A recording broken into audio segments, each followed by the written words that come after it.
안녕하세요. 정년 목사입니다. 5월 8일 말씀 묵상 함께 하겠습니다. 민수기 24장 10절에서 25절의 말씀입니다. 발락은 발람에게 크게 분노하여 주먹을 불끈 쥐고 떨면서 말하였다. 내가 당신을 부른 것은 내 대적을 저주하여 달라고 부른 것이었어. 그러나 보시오. 당신은 오히려 이렇게 3번씩이나 그들에게 복을 빌어 주었소. 이제 곧 당신이 떠나왔던 그곳으로 빨리 가버리시오. 나는 당신에게 후하게 보답하겠다고 말하였소. 그러나 보시오. 주님께서 당신이 후하게 보답하는 것을 막으셨소. 발람이 발락에게 말하였다. 나에게 보내신 사신들에게도 내가 이미 말하지 않았습니까? 발락 임금님께서 비록 그의 궁궐에 가득한 금과 은을 나에게 준다 해도 좋은 일이든 나쁜 일이든 간에 주님의 명을 어기고 나의 마음대로 할 수 있는 일은 아무것도 없습니다. 나는 다만 주님께서 말씀하신 것만 말해야 합니다. 이제 나는 나의 백성에게로 갑니다. 그러나 들어보십시오. 앞으로 이 백성이 임금님의 백성에게 어떻게 할 것인지 내가 감히 말씀드리고자 합니다. 발람이 예언을 선포하였다. 부올의 아들 발람의 말이다. 눈을 뜬 사람의 말이다. 하나님 말씀을 듣는 사람의 말이다. 가장 높으신 분께서 주신 지식을 가진 사람의 말이다. 환상으로 전능자를 뵙고 넘어졌으나 오히려 두 눈을 밝히 뜬 사람의 말이다. 나는 한 모습을 본다. 그러나 당장 나타날 모습은 아니다. 나는 그 모습을 환히 본다. 그러나 가까이 있는 모습은 아니다. 한 별이 야곱에게서 나올 것이다. 한 통치 지팡이가 이스라엘에서 일어설 것이다. 그가 모압의 이마를 칠 것이다. 셋 자손의 영토를 칠 것이다. 그는 에돔을 차지할 것이다. 대적 세일도 그의 차지가 될 것이다. 이렇게 이스라엘이 힘을 떨칠 것이다. 야곱에게서 통치자가 나와서 그 성읍의 살아남은 자들을 죽일 것이다. 또 그는 아말렉을 바라보면서 예언을 선포했다. 아말렉은 민족들 가운데서 으뜸이었으나 마침내 그는 망할 것이다. 또 그는 겐족속을 바라보면서 예언을 하였다. 내가 사는 곳은 든든하다. 너희 보금자리는 바위 위에 있다. 그러나 가인은 쇠약하여질 것이다. 아시리아의 포로가 될 것이다. 또 그는 예언을 선포했다. 큰일이다. 하나님이 이 일을 하실 때에 누가 살아남을 수 있으랴. 함대들이 키프로스 쪽에서 온다.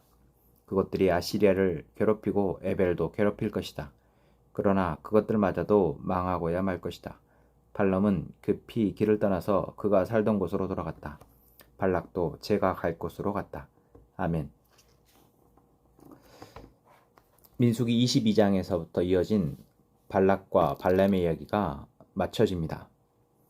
이스라엘 백성들을 두려워하여서 그들을 상대하기 위해서 발람의 힘을 빌려 했던 발락은 크게 분노하게 됩니다.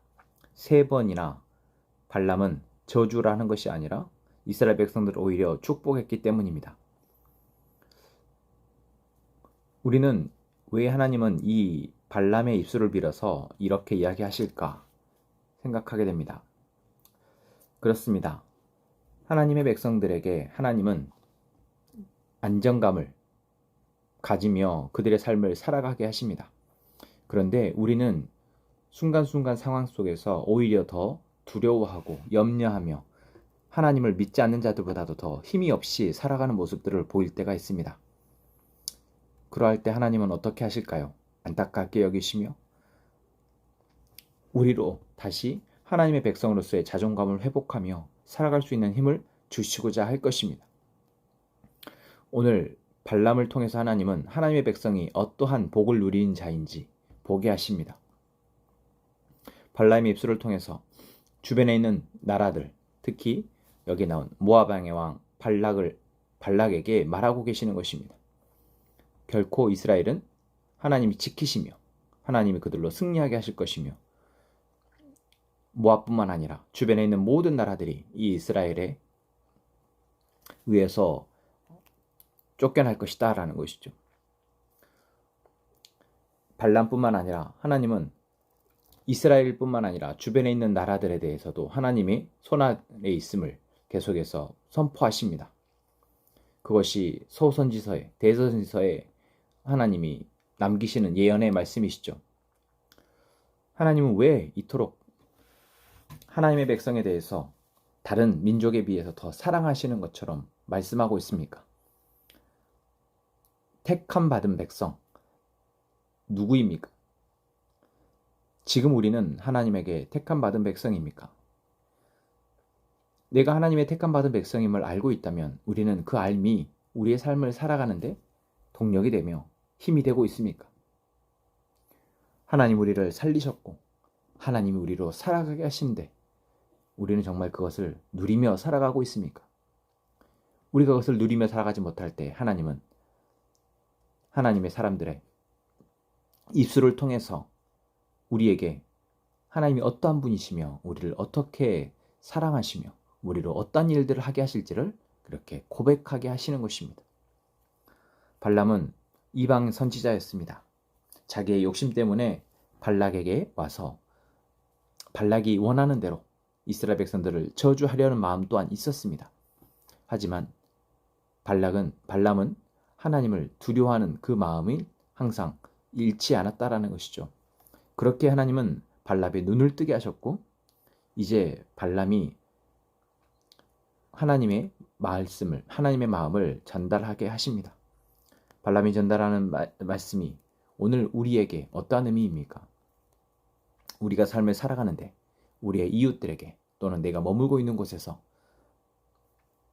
우리가 힘을 잃고 주저앉아 있으려 할 때 하나님이 이 발람을 통해서 하신 말씀이 우리의 소망이 되기를 원합니다. 우리의 힘이 되기를 원합니다. 그래야 해서 우리가 두려워하고 염려하고 근심하여서 소극적으로 또는 잘못된 선택을 하지 않게 하시고 하나님이 일하실 것을 신뢰함으로 하나님이 승리하실 것을 신뢰함으로 승리의 선택을 선화의 선택을 정의의 선택을 할 수 있는 저희가 되기를 원합니다.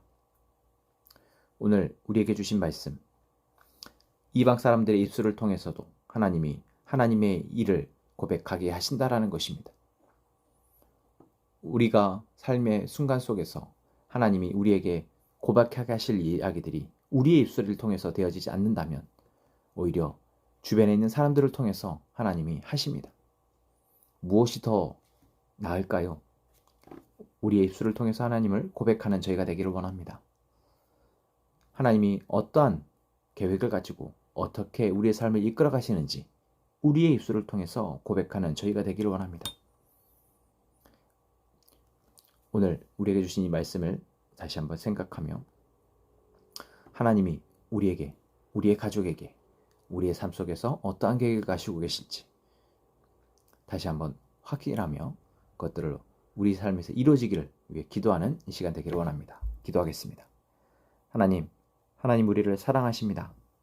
하나님 우리를 사랑하시는 그 사랑이 우리에게서 계속해서 고백되게 하여 주옵소서. 하나님이 우리에게 계획을 가지고 계시고 우리 삶을 이끌어 가심을 믿습니다. 하나님의 일하심을 우리가 잃어버리지 아니하도록 신뢰하며 입술로 고백할 수 있도록 도와주옵소서. 세상이 아무리 우리를 뒤흔들려 하고 무너뜨리려 할지라도 결코 하나님의 백성은 무너지지 않은 것이 우리는 믿고 이제 하나님의 택함받은 자로 하나님의 사랑받은 자로 담대하게 살아갈 수 있도록 도와주옵소서. 함께 행복한 선언막제교회의 모든 성도들로 그렇게 살아가게 하시며 또한 하나님의 인도하심 속에서 우리가 우리의 가정을 지키고 우리의 교회를 세워가며 우리의 가정과 우리의 교회를 통해서 하나님의 놀라운 일들이 더 확장되어 갈 수 있도록 하여 주옵소서. 우리의 기도를 들으시며 감사하며 예수님의 이름으로 기도합니다.